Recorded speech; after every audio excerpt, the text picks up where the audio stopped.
Hello বন্ধুরা, পারাস লাইফের আবার একটা মিনি ব্লগে তোমাদেরকে স্বাগত জানিয়ে আজকের ব্লগটা শুরু করলাম। তো এখানে আমি আর আমার বর মশাই রাত্রেবেলা ঘুরতে বেরিয়েছি। হ্যাঁ, রাতই বলতে পারো, কারণ রাত্রি 8টার পর আমরা ঘুরতে বেরিয়েছি। একদম রাস্তাঘাট শুনশান, কারণ ভীষণ বৃষ্টি হচ্ছিল। রোববারের যে রাত বলে কেউ বলবে না, কারণ এই সময়টা কিন্তু বেশ ভিড় থাকে। তো এখানে দোকানেও এসেছি, দেখতে পাচ্ছ। তো দোকানেও তাই, একদম বাজার খারাপ তারা বলছে। তো এখানে আজকে সবথেকে বড় ব্যাপার যে আমি এখানে রাত্রেবেলায় ইডলি পেয়েছি। আমরা বেশিরভাগ দিনই ইডলি পাই না, তো যাই হোক আমি পেয়ে গেছি লাকিলি আজকে। তো আমি ইডলি আর সাম্বার দিয়ে আজকে ডিনারটা কমপ্লিট করলাম। তারপর আমার ভাইঝিদের বাড়ি যাব ভেবেছিলাম, মানে আমার বাপের বাড়ি।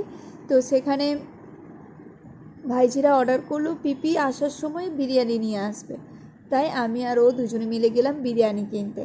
তো যাই হোক, তোমাদের সাথে কথা বলতে বলতেই দেখো বিরিয়ানিটাও নিয়ে নিয়েছি।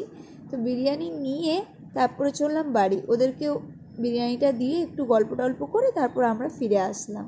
তো চলো বন্ধুরা, আজকের মতো মিনি ব্লগটা এই পর্যন্তই। যদি ভালো লেগে থাকে তাহলে অবশ্যই চ্যানেলটি সাবস্ক্রাইব করে আমার